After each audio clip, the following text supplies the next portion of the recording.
the fact that we can celebrate today that we've been given life, that we're set free from shame, rejection, anything else. It's because we can celebrate even more because we know that today is the day that we're celebrating Jesus and his resurrection. This is the promise that we have because of Easter, that we can experience that love, experience that freedom. Romans 8 verse 11 says, hopefully we've got, thanks Noah. This is the New Living Translation. The Spirit of God who raised Jesus from the dead lives in you. And just as God raised Christ Jesus from the dead, he will give life to your mortal bodies by the same Spirit living within you. Astounding. I could just leave it at that, right? We could just go home. But got a little bit more fun to have. Ephesians 3, verse 16 to 17. Sue referenced some verses last week in relation to the deep and wide verses that follow this. But I pray that from his glorious, unlimited resources, he will empower you with inner strength through his Spirit. Then Christ will make his home in your hearts as you trust in him. Your roots will grow down into God's love and keep you strong. He wants to empower us with his life-giving power, the same power that gave Jesus life. Death.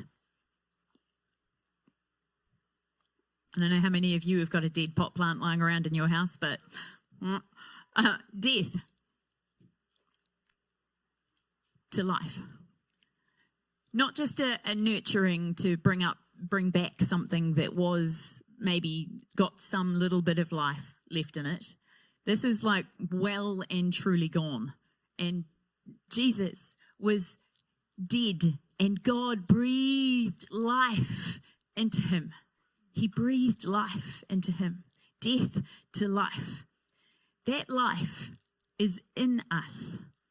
And everything flows from our connection with him, the one who is alive. Our connection to the one who is alive. Everything can flow from that place. The Passion Translation of Ephesians 3 verse 17 says, then by constantly using your faith, the life of Christ will be released deep inside you, and the resting place of his love will become the very source and root of your life. The life of Christ. The life of Christ will be released deep inside you, and the resting place of his love, that love that Mary and the woman at the well experienced, the resting place of that love will become the very source and root of your life. His life and love is our source. He's our source. Kids, when you think about source, what do you think about? Yeah, ketchup. You got it. So I'm just going to line these. Actually, Mia, can you come help me for a second? Can you take all of these ones out and just put them across there on the stage? Thank you so much. Primo, you're a good helper. We've got some barbecue, we've got some sweet chili, we've got some hoisin, we've got some oyster, we've got some caramel and some chocolate, and the classic tomato sauce / ketchup. Thank you so much. He's our sauce. Little play on words for you this morning because the kids are in with us, and it might help you to remember. Every time you're using some sauce, he's our sauce. What does sauce do? It adds flavor. Thank you. That's exactly what I had written down in my notes. Boom. It might be a sweetness. It might be a strength. It might be a real kick. We've got a few sauces in our fridge that Lawrence really likes, and it's like the habanero and the rocket and the extreme ones. But Jesus not only adds flavor to our lives, his life and love gives us life. I know somebody who used to have tomato sauce with everything. Everything, like maybe it was just my cooking. Jesus wants to be the sauce with your everything. He wants to be the source of your everything. Sauce is an addition. It's something you add, generally. I mean, you might marinate something in sauce, but generally sauce gets added later. It's an addition. Sauce, the English language is very strange sometimes. Sauce, as in where this stuff was made, I'll just do some advertising for Greg's. Where this was made, Greg's, they've got a factory. That's the source of the sauce. Yeah, I know, right? The factory is the source of the sauce. Yeah, no dad jokes here. Jesus, he wants to be the starting place. The factory is the starting place. He wants to be the starting place. He doesn't just want to be an addition. He wants to be the beginning, the foundation, the basis of who you are. Of who you are. We can celebrate Easter because we have identity in him. And I don't have time this morning to go into Ephesians 3, but if you want to lean into it in your own time and just rest in the fact that when we're rooted and grounded in him, we find our identity in him, and everything, our source can come from him. Everything. He feeds your roots. He feeds your innermost being so that you can grow.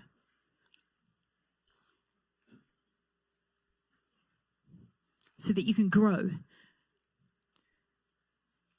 Because he wants to take us from places of death into places of life. Not just his resurrection, not just when we choose to follow him, but every day he wants to take us from places of death into life. He wants to take us from places of decisions that will bring death, darkness, decrease into places that will bring life, light, increase. He wants to take us into those places. He wants to be our source so that we can grow.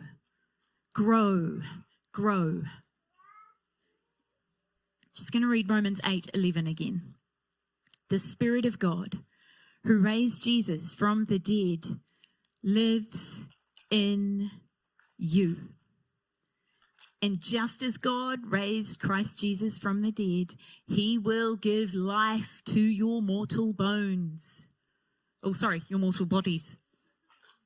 Bones works, yeah, that's fine.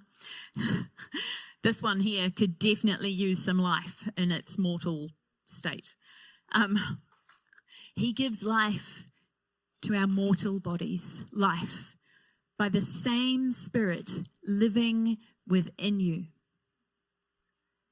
On the third day, God gave Jesus life. Resurrection. Jesus was dead, and God breathed life. Maybe he spoke life. I don't know, he's God. He can do it his own way. But he brought life. That same life is in us if we give it room.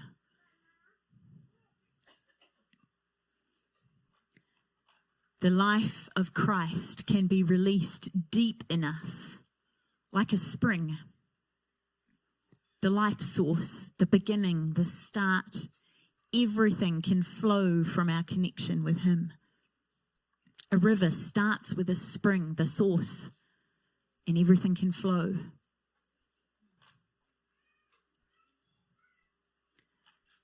The story of Easter has not changed. You've possibly heard it before. You might not have. But each year we remember and celebrate Easter if you have for a few years running, or maybe many years running, you've celebrated Easter. The story of Easter doesn't change. The way that the story is communicated might vary, but the basis, the foundation of that story does not change. But from year to year, we change. We change. The things that have happened in our lives, that it's changed us. I'm different this year than I was last year. We change, and hopefully for the good, right? So we're going to take communion together this morning. And while we take it, think about what part of the Easter story, his life-giving power, that God is highlighting for you this year. If you've heard the Easter story before, don't just be like, yep, it's the Easter story, cool, done, tick, went to church, done my bit. But instead, what part of the Easter story is God highlighting to you this morning? What part of the Easter story is God bringing life this morning? What part of the Easter story is he speaking resurrection into dead parts of you this morning? What is he saying? Lean into that. Rest in that. Accept the reality of that, and don't run away from it. Because if he's highlighting something, if he's just gently prodding on something, if he's just got his hand on something, it's because he wants to draw you into a deeper place with him so that you can grow and so that you can be his source. No, that's not right. Let's flip that round. Thank you very much. So that he can be your source. We want to grow, and we want him to be our source. Jesus, be our life-giving source. Not just an addition, not just a side, but instead the very depths, the very root, the very beginning of everything.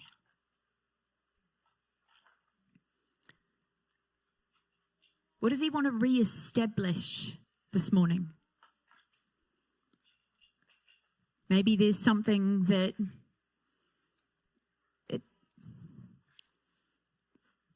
I just had the sense in prayer meeting this morning, he wants to reestablish. And I'm just going to dive into this just for a second. Sometimes we have something of him. We experience, we know it's a reality. And then something distracts us. We like put it down and we just go over here for a minute. What is he wanting to reestablish for you to carry, for you to know, for you to have? What is he wanting to reestablish in you this morning that is life-giving source from him?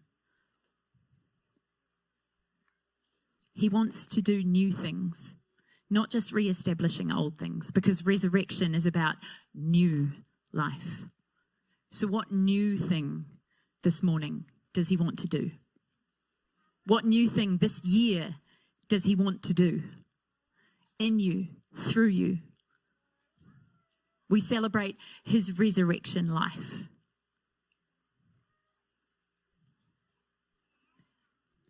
How is he asking us to celebrate it with our lives?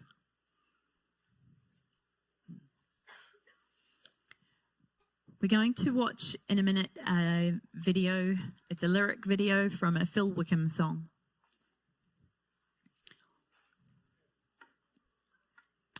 A couple of weeks ago, we did some teaching with the kids around communion.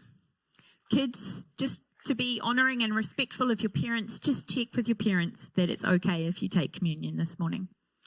But just the parents know we have been teaching it with the children.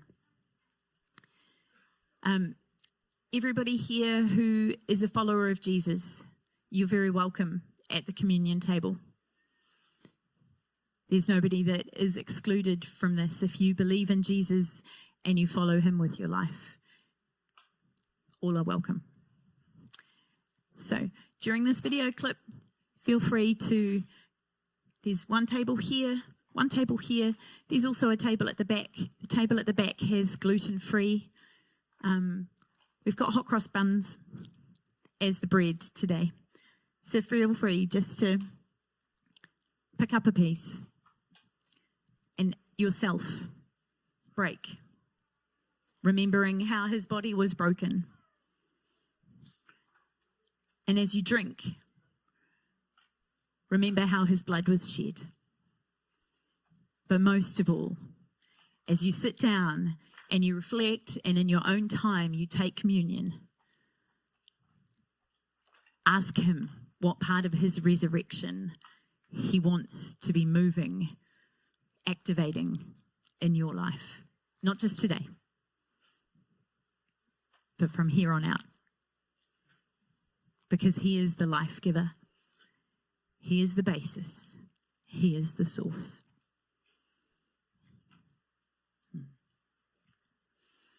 Awesome.